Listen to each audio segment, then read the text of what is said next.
How are you? I'm good. Let me make sure this thing's recording. You know what I think I did? This is what happened. I set this thing up to automatically start recording. So when you hit record, it stops it. Yes. So I think we're good now, man. Good. You sound a little under the weather. You feeling all right? Well, I think somebody says it's allergy season here. It is. I don't like to buy into that, but I think there's something going on because I got a little gunk. It sounds like it. You know, I really hate that when I sound like that and people can pick it up. Damn, I was trying to fake it. But you know what? I'm just going to be me. Hey, you know what? I think that's a great approach. Just be you, man. I've learned that I am human. I cannot withstand any onslaught of allergens that that great higher powers drop onto me. So I'm just gonna own it. Well, that's good to hear, man. Yeah, that's good to hear. So what's going on? You got anything going with those training plans? Oh man, what a week! First of all, I'm just glad. I mean, I feel like the weekend flew by, but yeah, man, big things happening in the Bruce household. Put my notice in at work today. Whoa! And yeah, man, we're going through some major changes here at the Bruce household, which also means a little relocation back to Nash Vegas. Wow, man! Yeah, going back home where it all began. The word is out. The word is out. Awesome, man. Well, yeah, you know what? Yeah, really excited about it. And people out there don't realize what that may mean for the Crushing Iron podcast. I think it's going to be if you're out there and this is you don't really know Mike and I very well, but Mike lives in Nashville and I'm born and raised there, and so the ability for us to do things side by side and together and produce more videos and content for our listeners via the blog and the website and the podcast is going to be huge. So it's be on the lookout for May is going to be a great month. So we'll go through a little transition here at the Bruce household, and I'll be taking on a different job, different kind of career path, which I'm super pumped about. But what that also means is I'm going to have a little bit more time for coaching. So I'll be continuing to expand the ever-growing Crushing Iron Triathlon team, which has grown by leaps and bounds already this year, and continue to do one-on-one coaching. And then if you're out there and you're not interested in one-on-one coaching, we have had a really, really great response to our online training plans available in Training Peaks. And so we will we'll link to those in the show notes, and you can peruse the Training Peaks store for them. I've got everything from Olympic, 70.3, Ironman.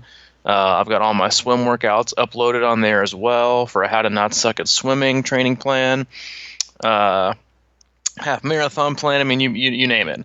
And I'm slowly starting to integrate some Ironman specific training plans. Like I've got Louisville and Wisconsin up already, and then by the end of this week I should have Florida and Louisville up. I'm starting with the ones obviously that I have intimate knowledge of, having raced them all multiple times. So yeah, everything is good, and looking forward to connecting with some more people and hopefully providing a great product.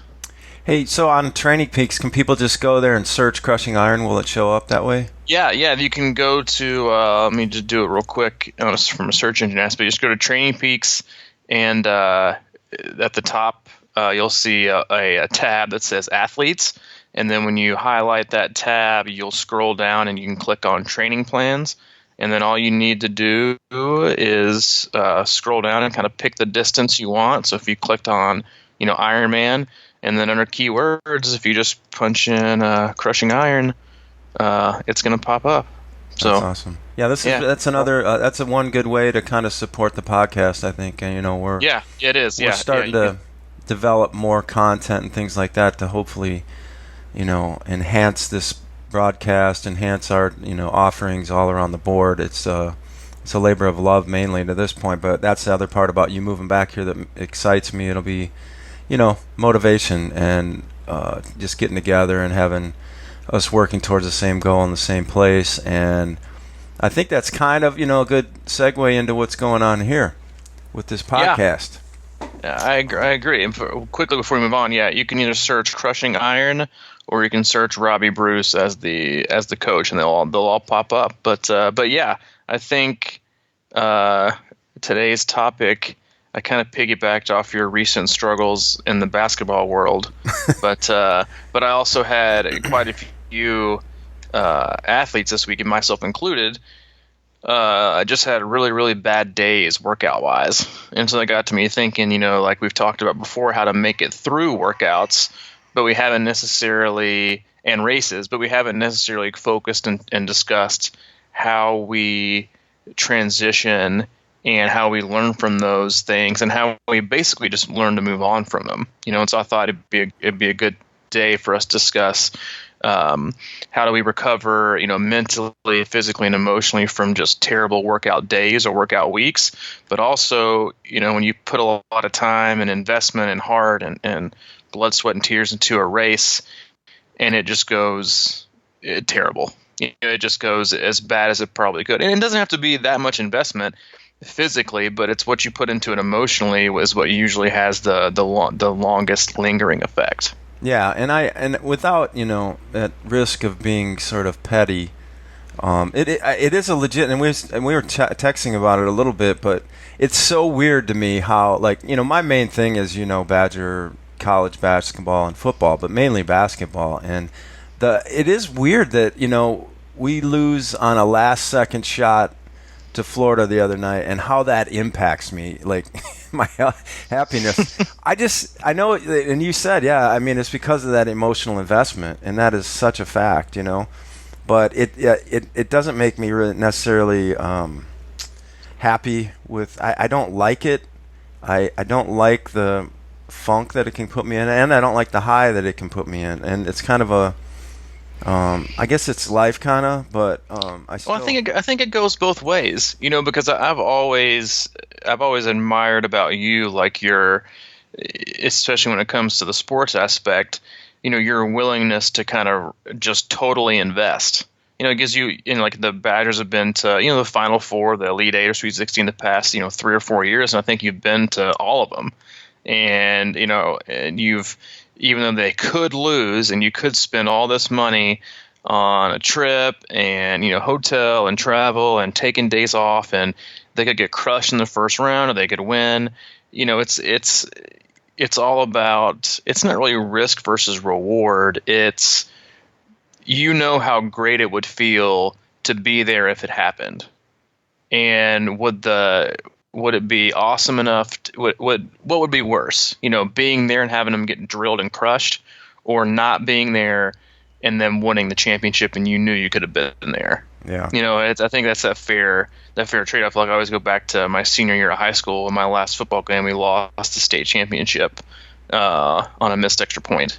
Mm-hmm. And it was man, what would I love to have just not made it there, or what? I was no, I wouldn't trade that for the world. It's the experience, and so I think that's kind of what we do with races as well. It's we put a lot on the line, and to an extent, we also give ourselves these emotional buffers by telling people that we don't take it that seriously, and that I'm just going to race and just whatever. But it still means something, and that's just kind of our way of protecting ourselves, from either letting other people know that we're that emotionally invested, or just, make the hurt that much less if things do go bad. So, the race thing is a whole nother animal. When you brought that up, I was trying to think about. And I've had really pretty good luck at races. I've had probably a couple that have gone really bad, and I remember specifically New Orleans. Yeah, I was thinking of that one too when we started talking about this. Yeah, I went down there early season race, and I thought I was going to go after it, and I'd heard all the rumors about the wind and everything like that, but how it was not real hot there, but it was hot relative to where I was coming from, and would I be used to it or whatever. And the one thing I remember about that race is that you were actually texting my mom with updates from I don't know where you're getting them. Yeah, I guess Iron Track. I was on Iron Track, yeah. Yeah, and she was like, "How's he doing?" And you're like, "Well, this isn't one of his better bikes." This isn't the best I've seen, but we figured out what the reason for that was. Yeah, I mean the reason was pretty obvious, but I mean I don't like to harp on that. But what it did was it was mechanical error on my part because I couldn't. My front brake was rubbing a little bit. It was loose. The caliper was loose, and every time I hit a bump, the rubber would hit it. So it wasn't like pinched on it, but it was resistance, and it just wore me out. And then on the run, that was the first time I never ran the whole distance, and it was a brutal day on so many respects. I had crazy sunburn, and then to respond to that, I don't even remember. It just sort of was like I had to drive home and go back to work and all these other things, and then isn't the New Orleans sunburn the essence of the background of our Crushing Iron podcast? Oh yeah, it is. Logo? It is. It's the logo. That was that beautiful triathlon sunburn. Yeah. So if you're instead of using a great moment, you use one of your worst. Yeah, pretty much. Good reminder to get my head back. So I don't know, man. But I think we do this a lot, and I'll talk from the workout aspect for me, and then the race aspect later. But a lot of it is just, and we talked about this with our podcast with Steve, is really just acceptance. Like I have at least I probably have one bad workout a week. That's just not. I don't want to say bad, but just like. Either just not up to snuff or just not good. And if you're out there listening and you don't have at least like one kind of down workout a week, honestly, you're probably not working out enough. I mean, they're not all going to be fancy, but some of them are just going to be terrible. And I went out yesterday, for an example, and I went over to hop on the treadmill and try to do my speed session yesterday. And I was exhausted, and the week we've had here has just been terrible. Work's been crazy. Hayden's surgery on Wednesday, and then just not a lot of sleep, and there was no fan and like no air conditioning in the room I was on this treadmill, and it felt like 85, 90 degrees instantly. And I tried my best to just kind of get things going, and ended up just kind of shelving it after about halfway. And I was texting, an athlete of mine texted me and was like, "Hey, how's your training going today?" Or no, he actually texted me and said, "Struggle bus." And I said, "Dude, me too. Total struggle bus." And he said, "Well, did you finish?" And he's probably thinking, "Oh, coach probably always finishes." And I said, "Nope, coach didn't finish." Oh, he cut it short, huh? Yeah, he cut it short. And he was like, "Well, how do you feel about that?" And I was like, "Wait a minute, this is my role. What are you trying to do here?" And I thought about it for a second, and I was like, let's see. Am I a little bit disappointed? Sure. But then after I thought about it a little more, I was like, you know what? After the week I've had, I shouldn't be surprised. And I shouldn't beat myself up about it. Because if I look back at the factors that contributed to that workout, long, stressful week, fatigued body, not a lot of sleep, super hot room, and just heavy legs. Why should I have expected to have a great workout? And I was like, you know what? Some days you got it, some days you don't. And I was like, I'm just going to kind of recharge my battery today and not try to take it. It's like, it's funny how like personally sometimes we take workouts, whether it's like for the good or for the bad. Yeah. We like, oh, and today is incredible. I feel like I'm on the top of the world. And like we talked about earlier, being such a prisoner of the moment.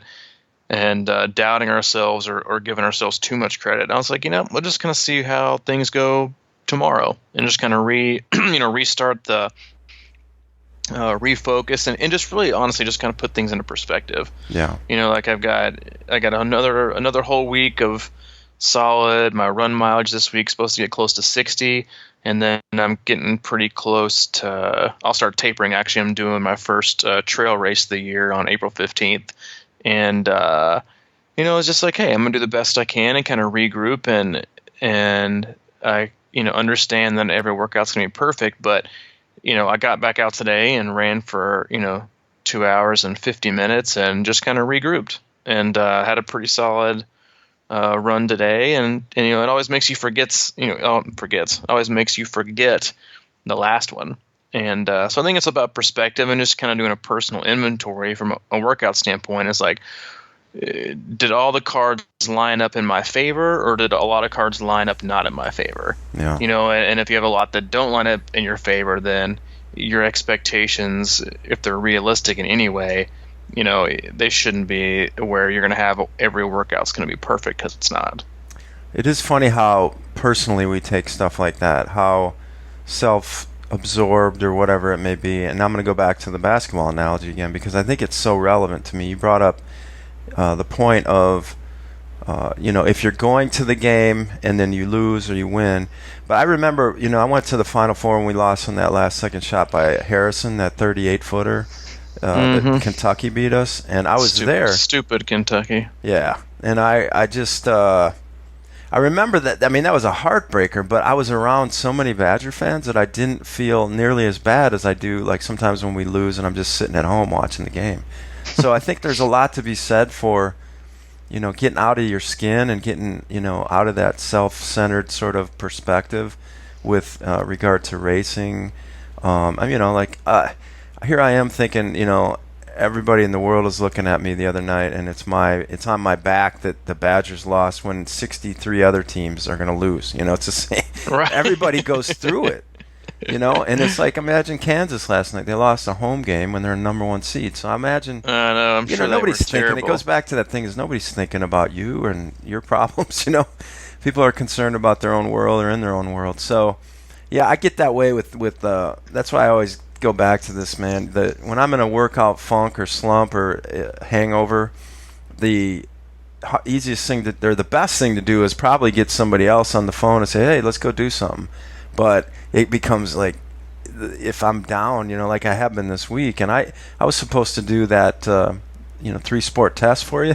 Guess how much I did of that? None. I'm gonna go with a big fat 0. Yeah, and I just couldn't get it going, and I don't know.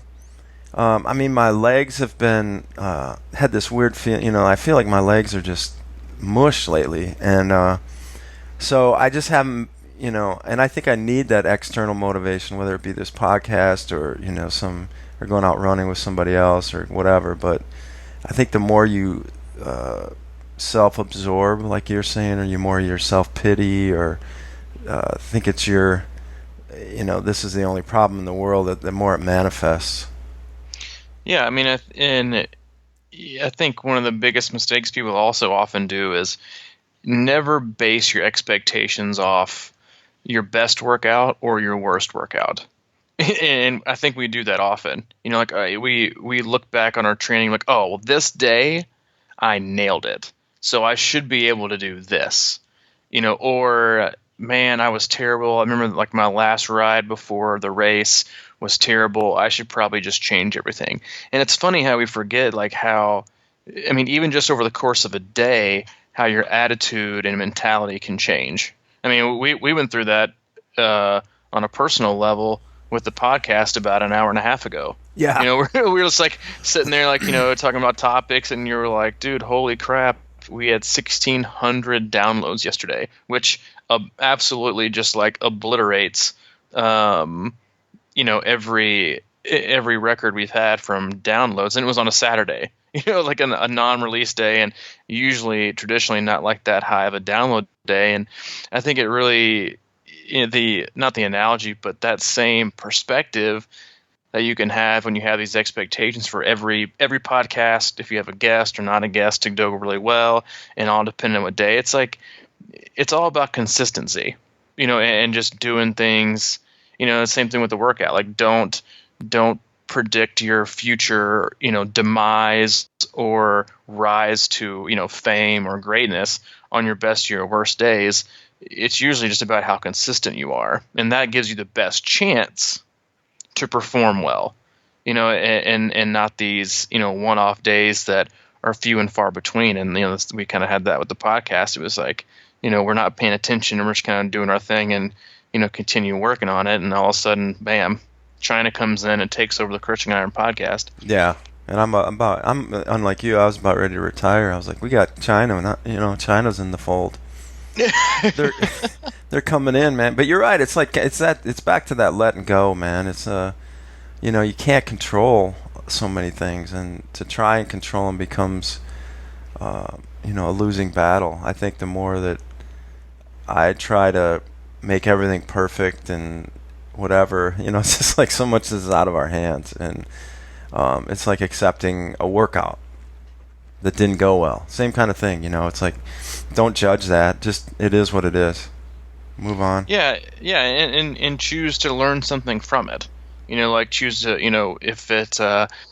if you had a bad workout, and it goes back to like not mindfulness, but also kind of keeping track of your progress and training. It's like, if you have a bad workout, look at the factors that led up to it. And fix it. Were you dehydrated? Did you have poor nutrition beforehand and during? Did you sleep enough? Was your stress minimal? And I want to touch on the stress aspect real quick when it comes to workouts, because we're doing something at my current job, a seminar. And, what I don't think people understand is your body literally has no idea and cannot differentiate between you running 5 mile stress or you having the worst day at work stress. Mm-hmm. It really has no idea. Stress is stress. And, we oftentimes, and I had a super stressful week, and stress is also residual. It takes a while to get out. And sometimes, and I'm a huge fan of working out to help, deal with certain things and relieve stress. But up to a point, it depends on the purpose of your workout. And adding stress on top of stress to where it doesn't, cancel each other out, it actually compounds. And then you end up just shredded. And so just remember, if you're out there and you're trying to decide whether to work out or not, or whether this workout's worth doing, it's life stress and physical stress. It's all the same to your body. But having that kind of perspective, going back to the topic, is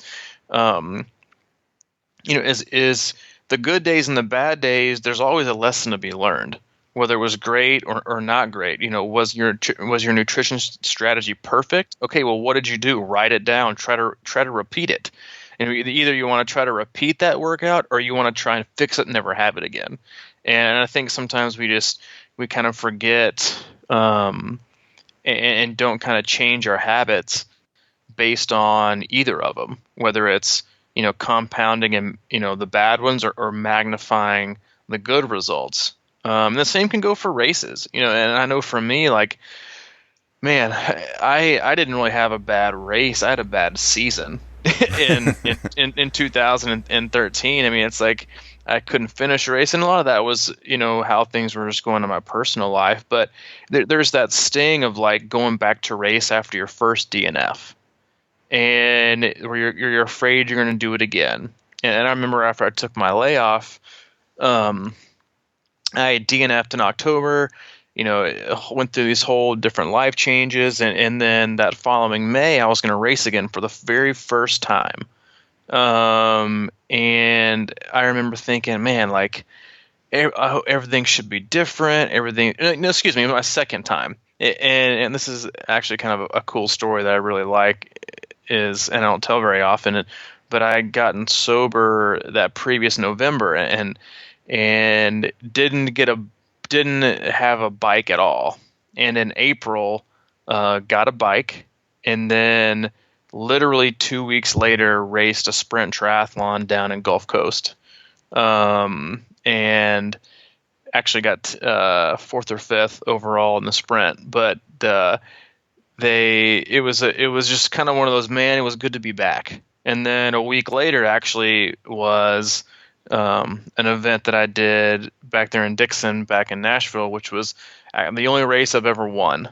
And it was an experience for me that I learned patience.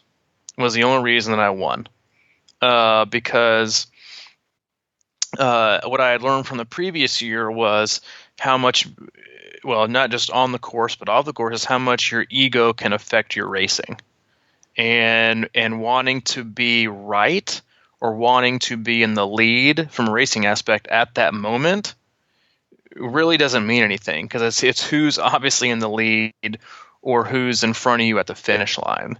And I got into this race with really no expectations. It was a new course for me. It was a weird distance. It was like a 1 mile swim, a 38-mile bike, and then a 10-mile just murderous run course. And I know people say this often, but I think you can vouch for the hilliness nature of this. I mean, heck, the hill coming out of the water running up to T1 has had more elevation than half the races I've ever done. Yeah, it was brutal. And this guy passed me on the bike, and he was just charging. And I was like, yeah, you know what? I know this guy. I know he runs well. I knew I was in second place, and I was like, I'm just going to kind of keep him in my eye, and I'm just going to be patient because I don't think he can run with me. And I waited, and he took off like about a minute out of transition, and then I remember I ended up picking him off around maybe mile 4 or 5. And I had this feeling in my head. I saw him really struggling up a hill, and I was like, I got him. And I remember crossing the finish line. I don't know if you remember this, but I pointed to my head. Yeah, I remember. I said I didn't really. He's probably actually a better athlete than me, but I outthunk him. Mm-hmm. if that's a word. It is it is. I was smarter than he was because I was patient and trusted myself, which is something that I'd never done racing wise. I had always raced just kind of to either fill a void or to just make it to another day, and I was never really a cerebral racer. It was all, for something else. And so to learn from that experience, and what happened was it ended up translating great when you and I did Louisville that year, was that if those conditions had presented themselves 2 years before, oh God, I either would have DNF'd or probably died on the course that day. But I was so in tune with who I was, and also just the fact of like being patient, that I was okay taking my time on that Louisville course in that year and being passed on the bike, because I knew it was about, well, that day was about survival, but I also knew it was more about the run, and I wasn't going to be able to, out fitness as many people, but I just had to be smarter, and I feel like I was. And so there's so many lessons you can learn in racing and in life, obviously, but if you don't take note of them or respond to them or just be aware of them, it's hard to either, like I said, magnify the good ones or correct the negative or the bad ones. Yeah. So you got me thinking here. I gotta get something going. I gotta get something going, man. I got a race coming up, and it's sort of that thing where I know I can do a half, right? Probably tomorrow, on some level, but it'll kill me if I don't start getting going here. So regarding patience, I don't know. We had talked about this in the last podcast, but or the one before Steve, and you want, I've just tried to get moving. I think I'm still in just try to get moving phase. I think I got to get on the bike, man, and just start riding my bike. I don't know what you're thinking. Well, this is also another good topic, really, honestly, for any time of the year when it comes to any event. And we've said this for a long time, is that oftentimes signing up for an event is the most exciting part. And it besides crossing the finish line, it's like I think about that often. Like when I think about Leadville or any of the past Ironman races I've done, it was like signing up was awesome because I was juiced, and it took zero commitment because all I had to do was just click a button and be okay shelving out 700. And like I'm okay with that. It's the commitment aspect and the work that doesn't cost anything. Now that's where we're gonna have a problem. Yeah. And it's my band analogy, man. It's all. I played drums a little bit, and it was always so much more fun to decide, that we were going to start a band than to actually have a band. Oh, for sure. We had so many ideas and thoughts and dreams. Yeah, it's like deciding you're going to go on tour or want to go on tour. Then you have to like figure out where you're going to play along the tour, and and then be gone for a length of time and sleep in your van. It's like or actually practice songs. Right. It's like it's all it's there's so many analogies we could use, but I always tell people to go back to why you even signed up in the first place. Yeah. And a lot of times your vision and your feeling might be totally different than it is now. It is. But the purpose of doing that is to, and this is the same for anybody who's had an injury, like we discussed before, an illness or whatever. It's like you're looking at this thing and you're thinking, how am I going to do this? And how am I going to be able to, not just do it, but do it well? And when you think about signing up for stuff and you do it, you're like, man, but I had these expectations of my accomplishment and my result when I originally did this.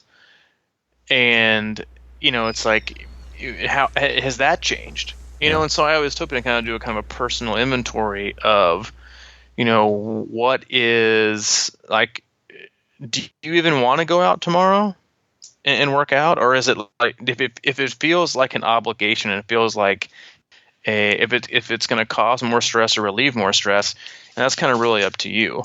I think, once you kind of let go of the expectation you had back in September, October when you signed up, and maybe kind of reevaluate the purpose behind, why you want to even do it now, it's probably the best place to start.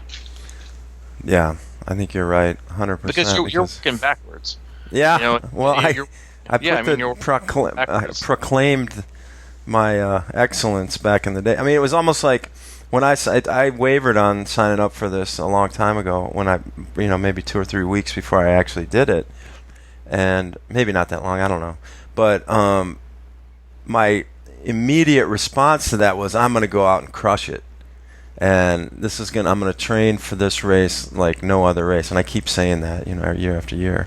But the reality of it is, I haven't done that, and now I'm starting to go, man. My whole goal when I signed up was to, qualify for 70.3 Worlds. But now I'm sitting here going, man, because that goal's in my head.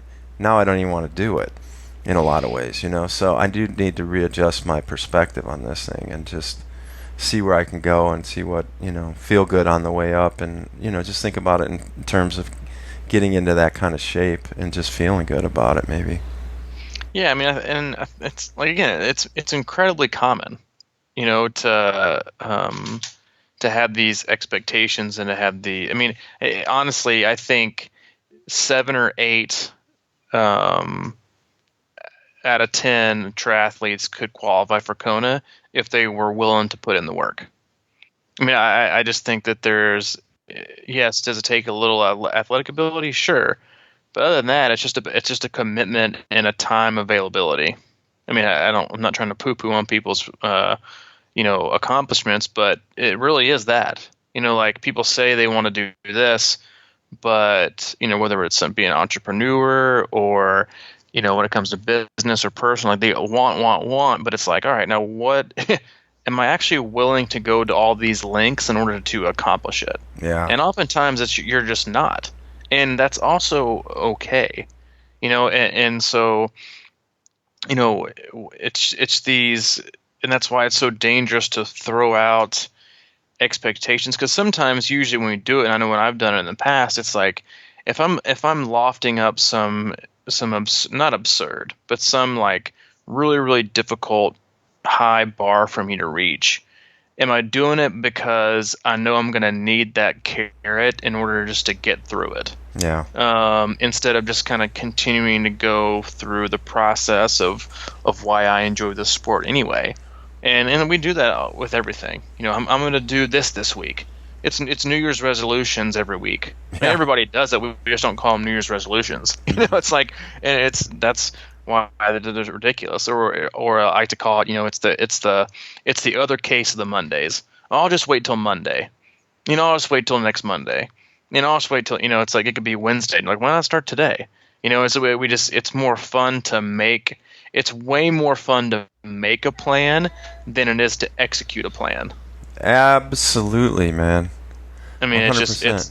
it's always that way. I mean, it's I used to do it all the time back. This is maybe 3 or 4 years ago, but I would spend like 7 or 8 hours like mapping out, my training for like almost a year, and put a whole lot of blood, sweat, and tears into it. But when it came in down to executing it, I would always just kind of fail, because it's like you put all these stuff on paper, and it's like, man, it feels good to do that, and putting these workouts in is way more fun than actually the daunting aspects of actually completing them. Yeah, you're creating the fantasy for the moment in Right. your head. Exactly. And Yeah, and we do that oftentimes with racing and our expectations and what we want, and I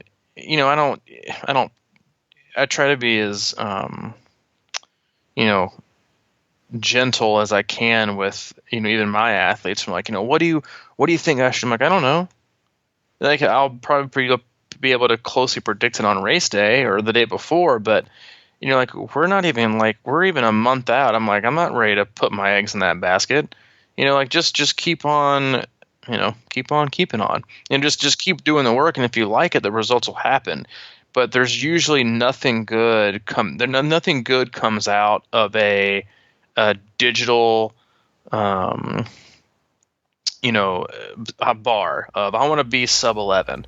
Well, then everything after that is a failure. yeah, And that's just not really a fair way to look at it, because when you start to flirt with that, when you start to flirt with the accomplishment, or a lot of times the reality of setting an expectation too high, then oftentimes you revert so far back as kind of as your body's kind of defense mechanism to it's like relationships.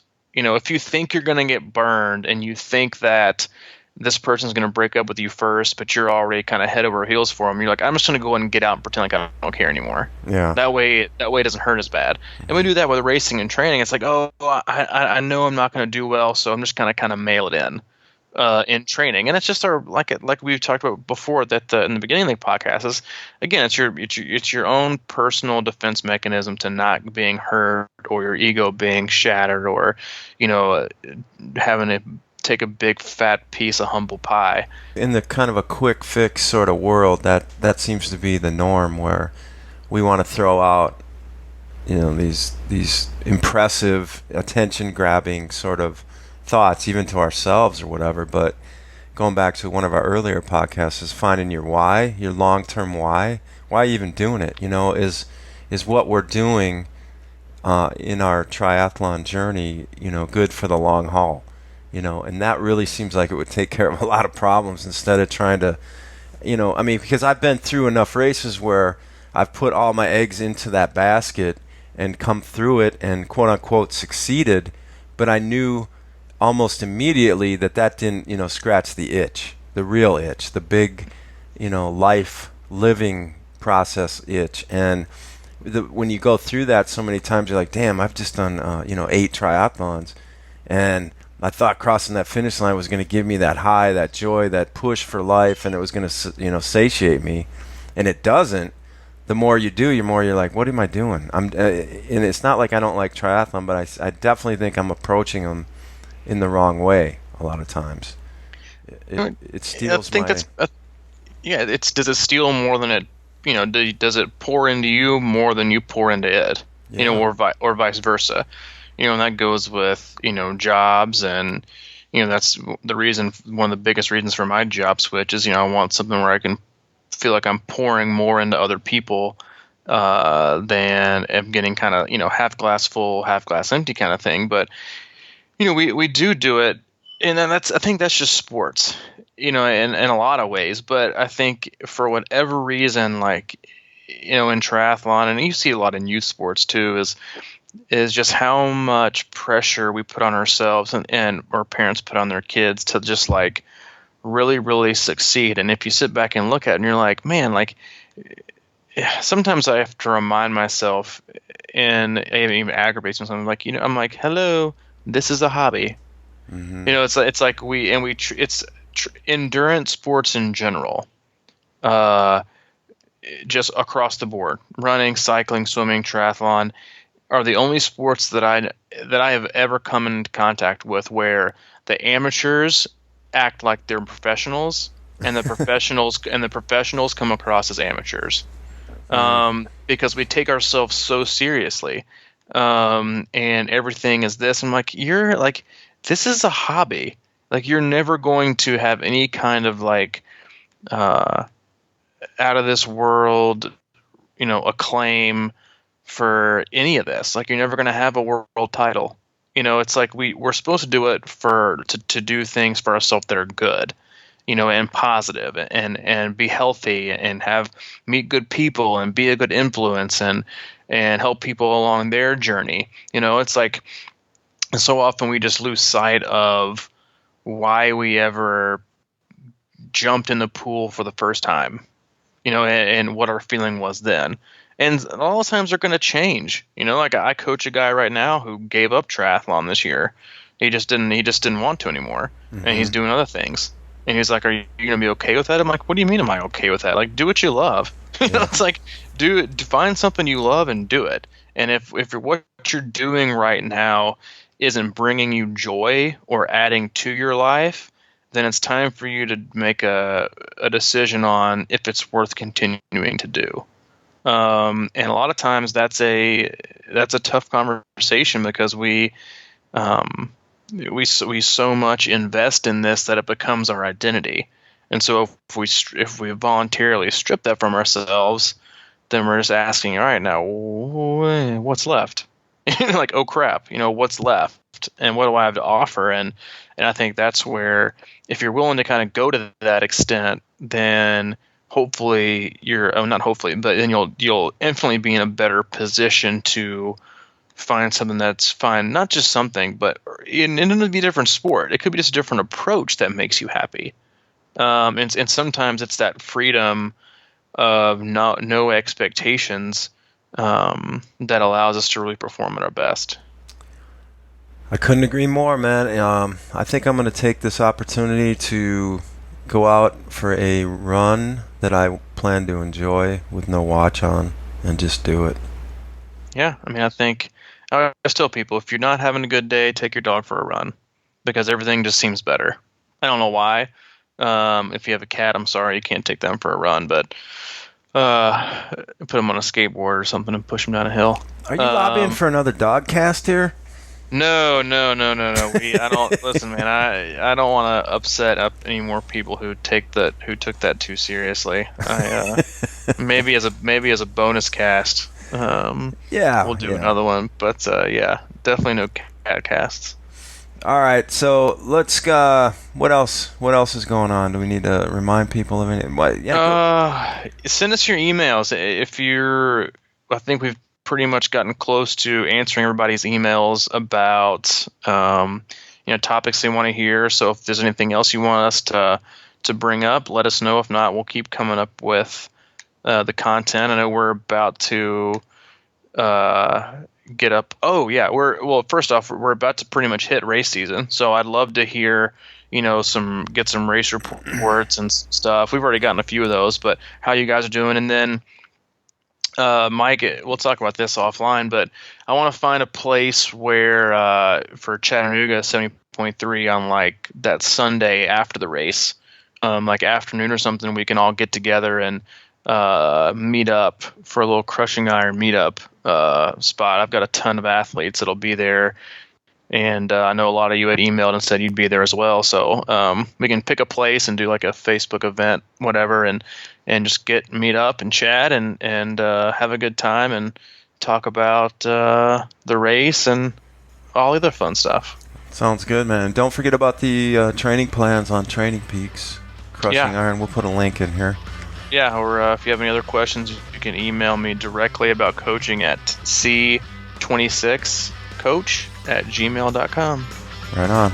And crushing iron at gmail is the other address. Thanks again to Steve Magnus for the great cast last time. If you haven't heard it, go back and listen to it. Yeah, seriously. We'll have him on again, too. It's too much information and not to ignore. Yeah, dude is loaded. Yeah, he is. All right, man. Well, I'm going to go for a run. Who's with me? Enjoy, man. Go enjoy it. Okay, I will. I'll talk to you later. All right, man. See you, dude.